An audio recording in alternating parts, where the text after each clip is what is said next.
नमस्कार दोस्तों, स्वागत है आपका आज के हमारे वीडियो में। आज वीडियो में हम बात करने वाले हैं कि सीजीबीएसई नर्सिंग काउंसलिंग 2025 कृषक और इन सर्विस कोटा का क्या रहस्य है, ये क्या होता है, और साथ ही साथ हम बात करने वाले हैं सभी 10 कोटे की पात्रता। ठीक है, इस वीडियो में अंत तक बने रहना, क्योंकि ये वीडियो जो है वो आपके लिए बहुत ही खास और बहुत ही इंफॉर्मेटिव होने वाली है। क्योंकि बहुत सारे स्टूडेंट जो है उन्हें सिर्फ यही लगता है कि sir ST, SC, OBC, EVS और यूआर ये 4-5 ही कोटे होते हैं।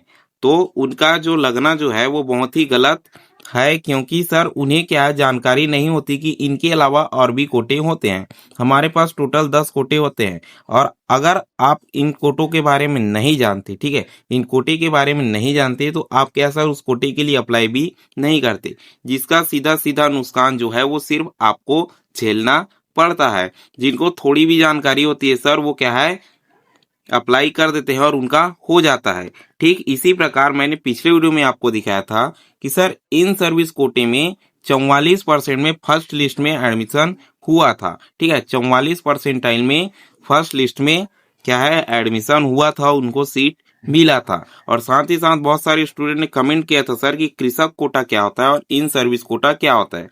तो इस वीडियो में उनको पूरी जानकारी मिलने वाली है, और साथ ही साथ हम पूरे 10 कोटों की पात्रता इसमें अब क्या है कवर करेंगे, ताकि आपको सभी कोटे की जानकारी अच्छे से हो और आप जिसमें भी एलिजिबल हो आप क्या है सर अप्लाई कर पाए। तो वीडियो में पहली बार आए हो तो हमारे चैनल को सब्सक्राइब कर देना, वीडियो को लाइक कर देना और बेल आइकन को ऑल पर सेट कर देना, क्योंकि काउंसलिंग जो है वो बहुत ही जल्द स्टार्ट होने वाली है। जैसे ही काउंसलिंग स्टार्ट होता है मैं आपके लिए स्टेप बाय स्टेप वीडियो बनाने वाला हूं कि आपको क्या है कैसे अप्लाई करना है, वो भी मोबाइल से। आपको कहीं सीएससी सेंटर बिल्कुल नहीं जाना होगा, आप मोबाइल से ही क्या सर अप्लाई कर सकते हो। और साथ ही साथ सर हम अगली वीडियो में बात करने वाले हैं कि काउंसलिंग में कितनी आपकी फीस लगने वाली है कैटेगरी वाइज। ठीक है, तो आज की वीडियो में हम फिलहाल आगे बढ़ते हैं।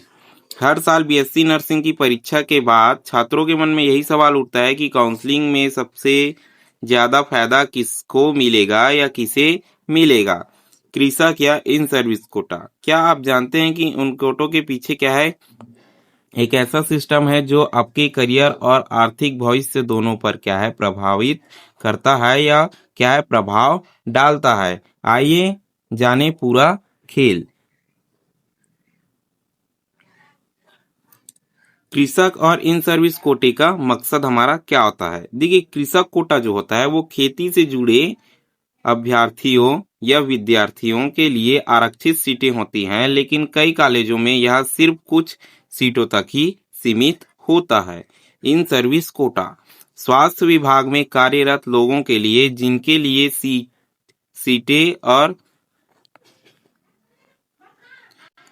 प्रोन्नति की राह जो है वो अलग होती है, तो वे इनके लिए क्या है सर रिजर्व होता है। अब आपको समझ में आ गया होगा कि कृषक कोटा जो है वो क्या होता है और इन सर्विस कोटा जो होता है वो क्या होता है। अब हम चलिए थोड़ा नीचे चलते हैं और जानते हैं कि पूरे 10 कोटे के बारे में, जिन पर आप किसमें आप पात्र हो सकते हो और आप कैसे उनका कैसा फायदा उठा सकते हो या लाभ ले सकते हो।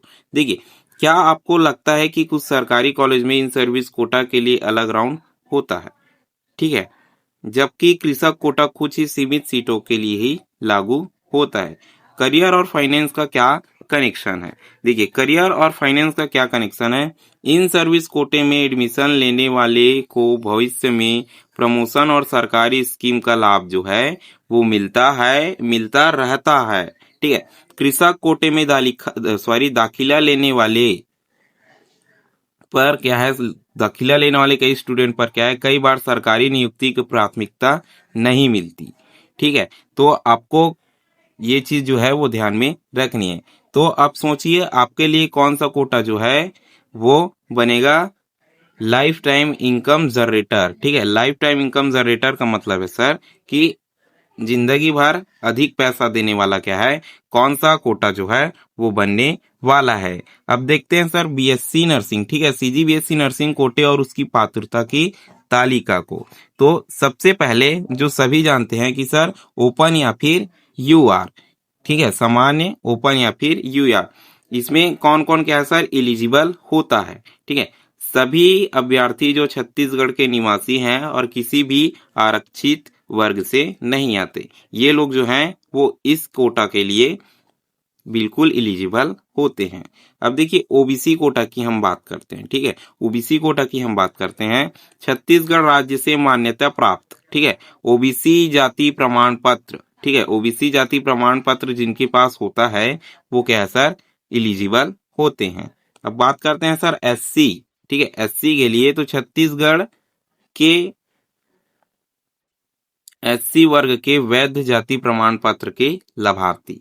साथ ही साथ सर एसटी की हम बात करेंगे तो एसटी के लिए भी सर वही है जिनके पास प्रमाण पत्र होता है और जो है क्या एससी से बिलोंग करते हैं। एसटी एससी ओबीसी इतना तो सब जानते ही जानती हैं। बात करते हैं सर हम 5वें नंबर की कृषक की, ठीक है। तो कृषक के लिए कौन एलिजिबल होता है, देखिए अभ्यर्थी या उनके माता पिता के पास क्या है वैध कृषक प्रमाण पत्र हो, राजस्व विभाग द्वारा जारी, ठीक है, राजस्व विभाग द्वारा जारी प्रमाण पत्र होना चाहिए। अगर आप क्या सर कृषक कोटे के लिए अप्लाई करते हो तो आपका काउंसलिंग में तो अप्लाई हो जाएगा और नाम भी आ जाएगा, पर जब क्या सर आपका डॉक्यूमेंट वेरिफिकेशन होगा, ठीक है, आप क्या एडमिशन लोगे तो डॉक्यूमेंट वेरिफिकेशन के लिए जाओगे तब आपको ये प्रमाण पत्र जो है वो दिखाना होगा और साथ ही साथ डुप्लीकेट जो है वो जमा भी करना होगा।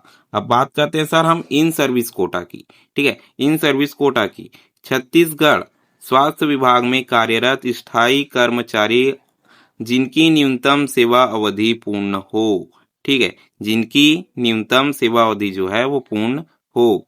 अब बात करते हैं सर 7वें नंबर की PWD मतलब जो थोड़े से विकलांग होते हैं, ठीक है, तो 40% या उससे अधिक दिव्यांगता, ठीक है, मेडिकल बोर्ड से प्रमाण पत्र आवश्यक, ठीक है, जो 40% से ज्यादा दिव्यांग हैं और जिनको क्या है सर मेडिकल बोर्ड से क्या है प्रमाण पत्र मिला हुआ है, ठीक है, इनको सभी को सर आप क्या है डॉक्यूमेंट वेरिफिकेशन के लिए जाओगे तो आपको वेरीफाई कराना होगा, ठीक है। अब बात करते हैं एक कोटा होता है सर महिला कोटा, ठीक है, केवल महिला विद्यार्थियों के लिए सभी वर्गों में लागू, ठीक है, इसमें क्या है सर सिर्फ और सिर्फ जो है वो लड़कियां या महिला जो है एडमिशन ले सकती हैं। अब देखिए ईबीएस, ठीक है, ईबीएस कोटा वार्षिक परिवार आय 8 लाख से कम हो और वैध ईबीएस प्रमाण पत्र हो, ठीक है, वैध ईबीएस प्रमाण पत्र हो तभी आपका क्या है सर इसमें पात्र होगे। अब इसमें सर एक्स सर्विस मैन, ठीक है, सैनिक या फिर एक्स सर्विस मैन, सेवा में रहे सैनिक या रिटायर्ड आश्रित के लिए, ठीक है, रक्षा विभाग का प्रमाण पत्र अनिवार्य होता है, ठीक है। आप इनमें से किसी भी कोटा में, ठीक है, इस किसी भी कोटा में, ठीक है, आप इनमें से सर पिछले सॉरी ऊपर के 4 जो कोटा हैं उनमें से एक तो आपका है मतलब है, ठीक है, बाकी के 6, ठीक है, बाकी के 6 जो हैं आप किस में से बिलोंग करते हो, ठीक है, किस में से बिलोंग करते हो इसको आपको ध्यान में रखना है और काउंसलिंग के समय, ठीक है, आपको इन कोटों पर सिलेक्शन करना होगा कि आप किस कोटे के लिए क्या सर पात्र हो, तभी आपका क्या सर अच्छे से काउंसलिंग हो पाएगा। बहुत सारी स्टूडेंट का सर शिकायत रहता है कि सर किसी किसी का इतना परसेंट में हो गया था, जैसे मैंने बताया कि 44% में हो गया था इन सर्विस वालों का और हमारा सर 93% था फिर भी नहीं हुआ। तो इसका कारण यही होता है कि इन कोटे में कुछ विशेष क्या जो सीटें जो हैं वो आरक्षित की गई होते हैं सिर्फ इन्हीं के लिए।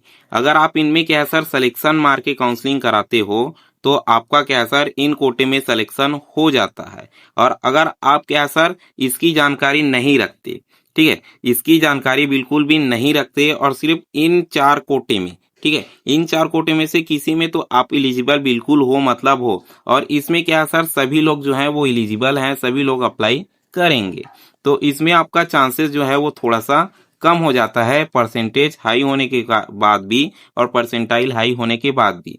लेकिन ये जो नीचे के 6 कोटे हैं उनमें आपको क्या सर विशेष रियायत देखने को मिलती है। लेकिन सर आपको अगर आप इन 6 कोटे में क्या सर अप्लाई कर रहे हो तो आपको क्या है एक विशेष चीज ध्यान में रखनी चाहिए कि आपके पास डॉक्यूमेंट होना चाहिए।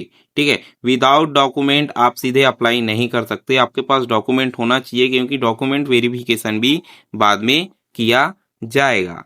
ठीक है, तो अगर हमारे चैनल में पहली बार आए हो तो क्या आपको सब्सक्राइब कर लेना है, वीडियो को लाइक कर देना है और इस साथ साथ बेल आइकन को ऑल पर सेट कर देना है ताकि हर जरूरी नोटिफिकेशन जो है वो मिलती रहे। अगली वीडियो में हम बात करने वाले हैं कि सर काउंसलिंग जो है वो कब स्टार्ट होने वाली है और क्या उसकी फीस किसको कितनी लगने वाली है, किसको कितनी, मतलब शायद आपको पता होगा कि UR ST SC OBC के लिए फीस जो है वो अलग अलग होती है। तो अगले वीडियो में हम इसी पर बात करने वाले हैं और साथ ही साथ काउंसलिंग कब स्टार्ट होगी बात करेंगे।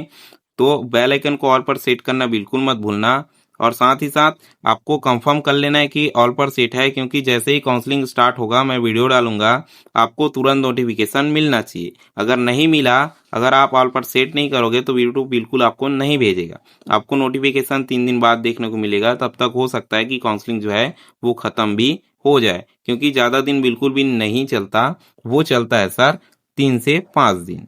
ठीक है, आज के वीडियो में इतना ही। वीडियो में अंत तक बने रहने के लिए धन्यवाद। और अगर आपके मन में कोई भी और सवाल है तो आप सीधे क्या कीजिए, नीचे कमेंट बॉक्स में कमेंट कीजिए, आपके सवाल का जवाब जो है वो अगले वीडियो में कवर किया जाएगा।